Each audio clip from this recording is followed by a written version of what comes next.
BJP കൗൺസിലറായിരുന്ന Thirumala അനിലിൻ്റെ വിയോഗത്തിലൂടെ BJP എന്തായിരിക്കും പഠിക്കാൻ പോകുന്നത്?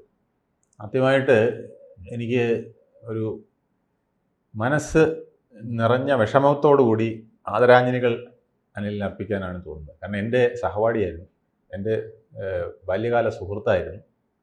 ഒത്തിരി നാളായിട്ട് ഞങ്ങൾ തമ്മിൽ കാണാറില്ല. പക്ഷേ എനിക്കറിയാം അനിൽ വളരെ മാന്യനായ, സത്യസന്ധനായ ഒരു സ്വയം സേവകനായിരുന്നു. അദ്ദേഹം BJP വന്നത് ഈ അടുത്ത കാലത്താണ്. BJP വന്നിട്ടൊരു 15 വർഷത്തിൽ കൂടുതലോ 20 വർഷത്തിൽ കൂടുതലോ വരുമെന്ന് എനിക്ക് സംശയമാണ്. പക്ഷേ അത് ആക്റ്റീവായിട്ട് അതിനു മുമ്പ് മുഴുവൻ അദ്ദേഹം ഒരു സ്വയം സേവകനായിരുന്നു.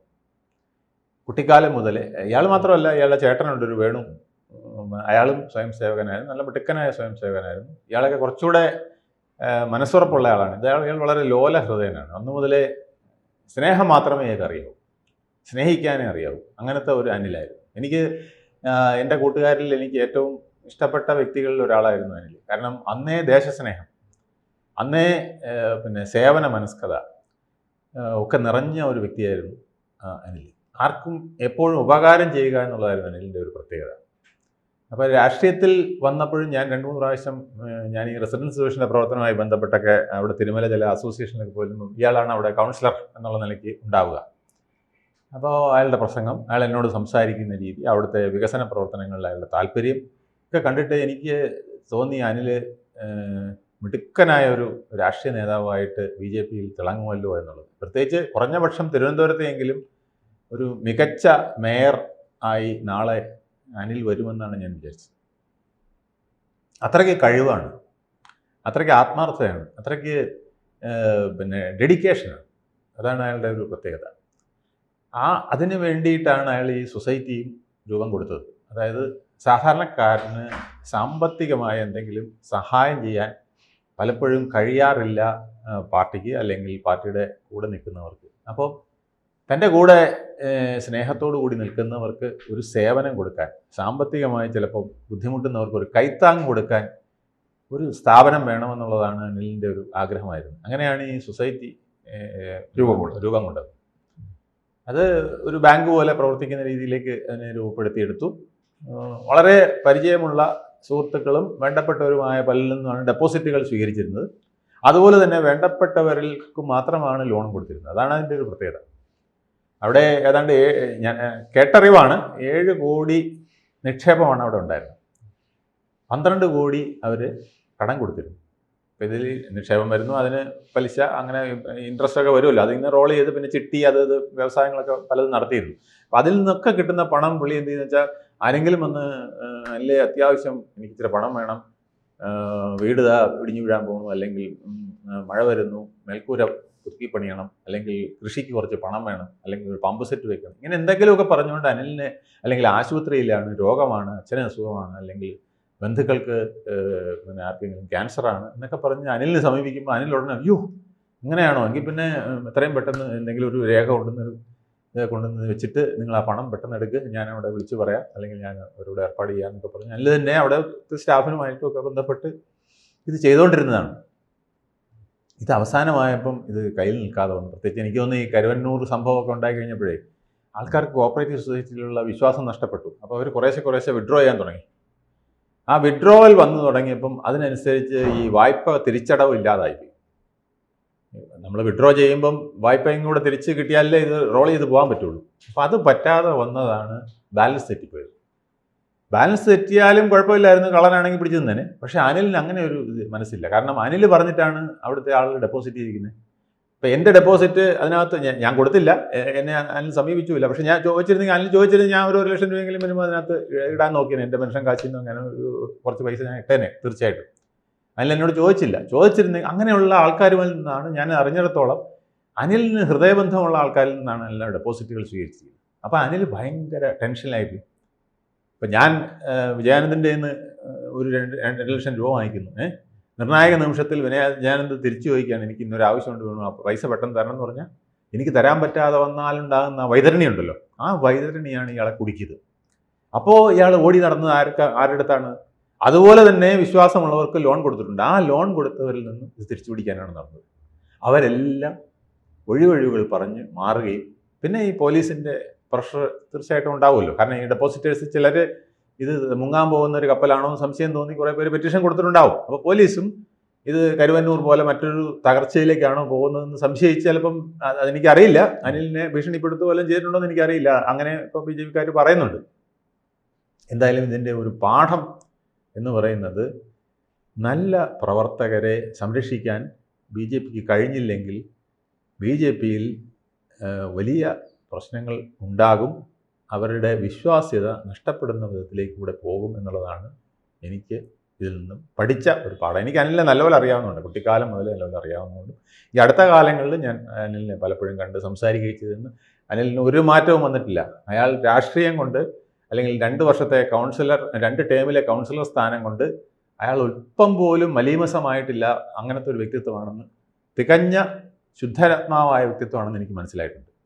ആ വ്യക്തിത്വത്തെ സംരക്ഷിക്കാൻ പാർട്ടിക്ക് കഴിഞ്ഞു. അതായത് പാർട്ടിയോട് സമീപിച്ചിരുന്നതാണ് പറഞ്ഞത്.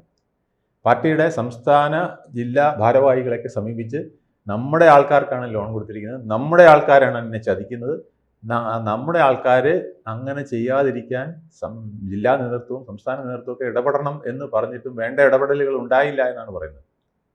അപ്പം അത് സൂചിപ്പിക്കുന്നത് ഒരുപക്ഷെ ചിലപ്പം ഇങ്ങനെ ഒരു കടുങ്കൈ ചെയ്യുമെന്ന് വിചാരിച്ചിരിക്കില്ല, അത് സാവകാശം പരിഹരിക്കാമെന്നായിരിക്കും വിചാരിച്ചത്. പക്ഷേ എന്നാൽ പോലും അത് ഗുരുതരമായ ഒരു അല്ലെങ്കിൽ അക്ഷന്തവ്യമായ ഒരു പിന്നെ നടപടിയായിപ്പോയി, അല്ലെങ്കിൽ പിന്നെ വേണ്ട സമയത്ത് വേണ്ടത് ചെയ്യാതിരുന്നതിൽ ഉണ്ടായ ഒരു അപാകതയായിപ്പോയി എന്നേ എനിക്ക് പറയാൻ കഴിയുള്ളൂ.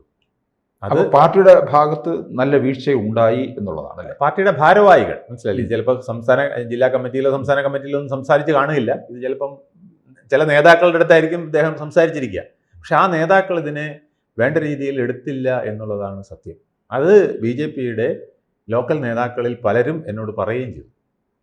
ഇത് ജില്ലയിലെ പ്രധാനപ്പെട്ട ചില നേതൃത്വങ്ങൾ ഇതിന് വേണ്ട രീതിയിലുള്ള ഒരു കൈത്താങ്ങ്, അതിൽ പേടിക്കണ്ട, അവൻ്റെ വീട്ടിൽ വന്ന് നമുക്കിത് വാങ്ങിക്കാം, നീ ധൈര്യമായിട്ട് പോകും, നമ്മുടെ ആളിലെ മറ്റവൻ അവൻ്റെ ഞാനിത് വാങ്ങിക്കാം, അല്ലെങ്കിൽ നമ്മൾ പാർട്ടി ഒന്നായി ഇടപെട്ട് അത് നമുക്ക് ശരിയാക്കാം എന്ന് പറയുന്ന ഒരു പ്രശ്നം അവിടെ നടന്നില്ല. അപ്പോൾ അനിൽ ഭയന്നത് നാളെ ഡെപ്പോസിറ്റ് പിന്നെ ചെയ്തവർ വീട്ടിൽ വന്ന് കയറുകയും നിഷ്കളങ്കയായ ഭാര്യയും നിഷ്കളങ്കയായ കുട്ടികളെയും വൈതരണിയിലാക്കുമോ, മാനികളായ കുടുംബത്തിന് അപമാനം താൻ മൂലം വരുമോ എന്നയാൾ ഭയം. അയാളുടെ സഹോദരൻ മാത്രമല്ല, അച്ഛനും ഒരു സ്വയം സേവകനായിരുന്നു എന്നാണ് ഞാൻ മനസ്സിലാക്കുന്നത്. അതിനെക്കുറിച്ച് എനിക്കറിയില്ല, ചിലരെന്നോട് പറഞ്ഞതാണ് അച്ഛനും ഇതുപോലെ ഒരു ഹിന്ദു പ്രസ്ഥാനത്തോട് അനുഭാവമായിട്ട് നിന്ന ഒരാളാണ്. അത് RSS ആണോ അതോ ഇനി മറ്റെന്തെങ്കിലും ആണോ എന്നറിയില്ല. എന്തായാലും വളരെ ആ കുടുംബം മൊത്തം അത്തരത്തിൽ ഒരു RSS അനുഭാവികളുടേതെന്ന് വേണമെങ്കിൽ പറയാവുന്ന ഒരു കുടുംബമാണ്. അനിൽ കൊച്ചിലെ തന്നെ അത്തരത്തിൽ ഒരു വിശ്വാസം മനസ്സിൽ കൊണ്ട് നടന്നയാളാണ്.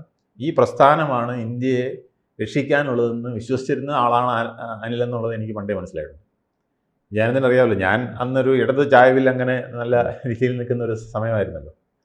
ആ സമയത്ത് പോലും എന്നോട് പോലും പുള്ളി പറഞ്ഞിട്ടുണ്ട്, ചേട്ടാ ഇതൊന്നും വിജയിക്കാൻ പോകുന്നില്ല, അത് നമുക്ക് സുഹൃത്തെന്നല്ല എന്നെ വിളിക്കുന്നത്, ഇച്ചിരൂടെ ഞാൻ മുതിർന്ന ആളായതുകൊണ്ട് തന്നെ ചേട്ടാന്ന് പറയുന്നത്. അതുകൊണ്ട് അതൊന്നും വിജയിക്കാൻ പോകുന്നില്ല, വിജയിക്കാൻ പോണത് നമ്മുടെ പ്രസ്ഥാനമായിരിക്കും എന്ന് എന്നോട് പലപ്പോഴും പറയാറുണ്ട്. അതിനെ ഭാവിയുള്ളൂ എന്നൊക്കെ പറഞ്ഞ് അത്രയ്ക്ക് അടിയുറച്ച ഒരു വിശ്വാസിയായിരുന്നു, അടിയുറച്ച ഒരു പ്രചാരകനായിരുന്നു, അടിയുറച്ച സേവകനായിരുന്നു. അയാൾക്ക് വന്ന ഒരു ദുരന്തം പാർട്ടി വളരെ അധികം ശ്രദ്ധയോടുകൂടി കയ്യിലെടുക്കണം. ഇതിനകത്ത് ഒരുപാട് കള്ളനാണയങ്ങളുണ്ട്. ആ കള്ളനാണയങ്ങളെ വകഞ്ഞു മാറ്റി നല്ല നാണയങ്ങളെ പുറത്തോട്ട് കൊണ്ടുവന്ന് അതിൻ്റെ പ്രശോഭയിൽ വേണം ഇനി തദ്ദേശ സ്വയംഭരണ തെരഞ്ഞെടുപ്പുകളായാലും അടുത്ത 26 തെരഞ്ഞെടുപ്പുകളായാലും മുന്നോട്ട് കൊണ്ടുവരാൻ. അല്ലെങ്കിൽ പൊതുവേ തന്നെ എതിർപ്പ് നേരിടുന്ന ഒരു വലിയ പ്രസ്ഥാനമാണ് BJP എന്ന് പറയുന്നത് ഇവിടെ. കാരണം രാജീവ് ചന്ദ്രശേഖരനെ അവരെ മലീമസമാക്കാനായിട്ട് ആൾക്കാർ നടക്കുകയാണ്.